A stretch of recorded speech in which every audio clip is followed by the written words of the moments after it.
this is Brad Jones. I wrote my first ever comic book review. It's a very good one, too. And hi, this is Louis Lovehog, a.k.a. Linkara. I thought it was, I don't know, I kind of like the joke where it just says credit sequence. I like that too. Although what actually my favorite part is me walking and talking to the camera directly. I don't know what it is about that. I did the same thing for my Sci-Spy review. I just like the idea of moving and talking while at the same time. Yeah, and there are there are a decent amount of meta jokes in this video, and the reason is I had just written the Cannibal Holocaust review, which was about wall-to-wall meta references within meta references within meta references, so some of that kind of leaked over a little bit into this one. Certainly not to the extent that I put in the Cannibal Holocaust one, but some of it leaked into this one a little bit, but it made me laugh. Everyone was doing the meta humor for this occasion. Yeah. And it is you. Where did you find this comic? A fan donated it to me when they said, "Hey, I've got a Manimal comic if you're interested." And I was like, "Oh, Manimal, that's great. I can use it and have Brad cameo or give it to him for a review or something." This was gonna be about Manimal. Oh yeah. Go ahead. Oh no, yeah, and I was being fairly honest in the video because I did kind of like it, and I'm not really a comic book guy, and not that I dislike comics. It's just I don't read them that much. The joke in here about when you say, "What's this, the third comic you've read?" is kind of true. Yeah. There's the Manimal comic. I read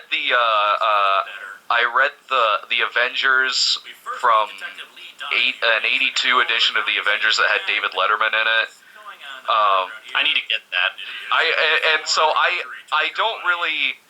don't know if I really have a good critical eye when it comes to comic books. I mean, I can certainly tell when one is bad. Say for instance, the Batman Fortunate Son, was it? Yeah. But in this particular one, the Manimal comic, I liked it. I did. I enjoyed it. But I like most things that deal with one, the title Manimal, and also the guy's just going around killing a bunch of Nazis. I can see why you would like it.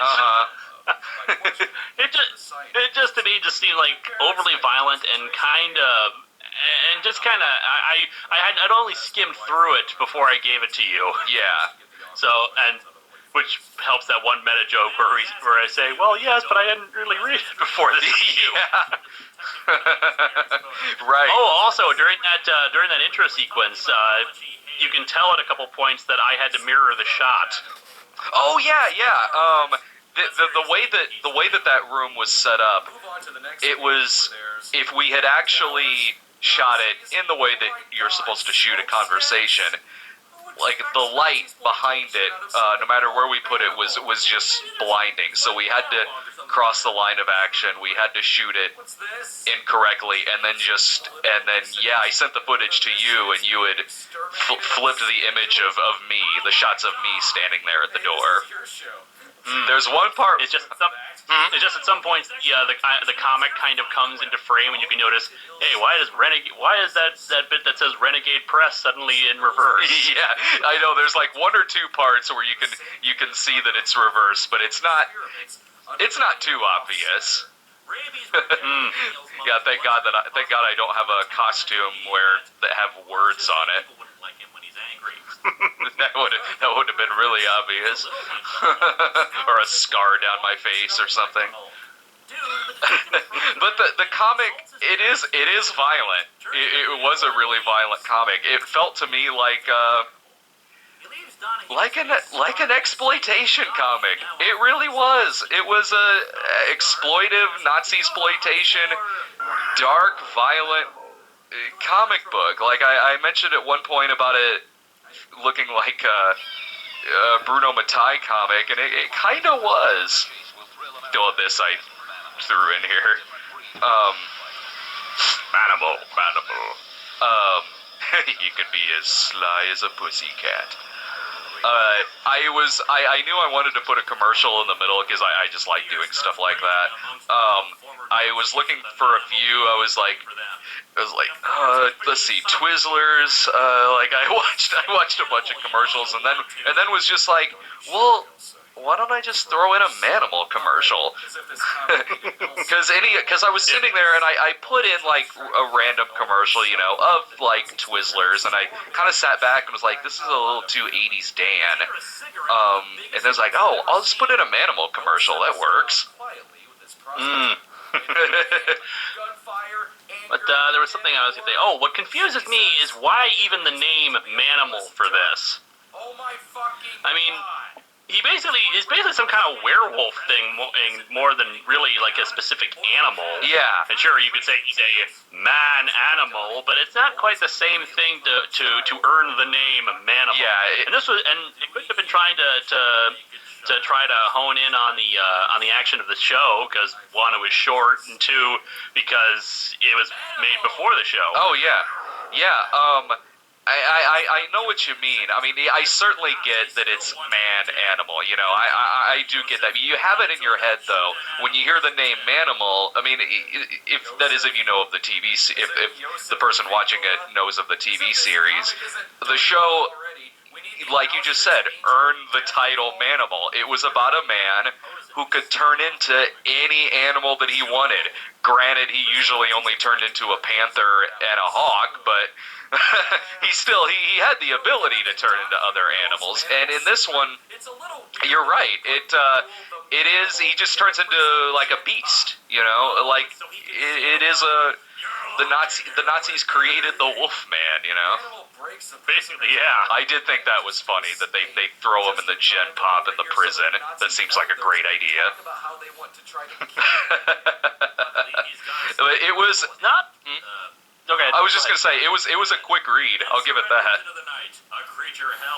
I will say this: the artwork is actually pretty damn good. I know, yeah.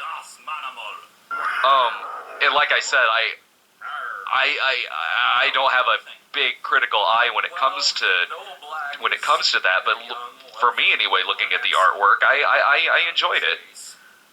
Well, I'm used to black and white comics just looking absolutely dreadful. Yeah. Sometimes it's competent, sometimes with, like, Bimbos in Time, Yeah. The art is childish at best. Mm-hmm. Yeah, in this it was definitely an adult comic. I mean, there was stuff that I couldn't really show, and we mention it, like the little kid, the naked kid in the cell. Like, okay, yeah, I can show that. Yeah, we follow that up with showing scenes from a Serbian film. What was that? The black mark on your hand? I think what happened was that we were signing the photos for Suburban Nights. Okay. Because we did that for Kikassia too. Yeah. And we had a whole bunch of Sharpies, and I think I thought the cap was on the end of the Sharpie, and so one thing I do when I have a Sharpie or anything like that to close the cap on is I dig it against the palm of my hand, and apparently I did not have the cap on the end, so I just got a handful of Sharpie circle on my palm. Yeah, I didn't even notice until like half of the comments mentioned it. I guess they have a better eye than I do.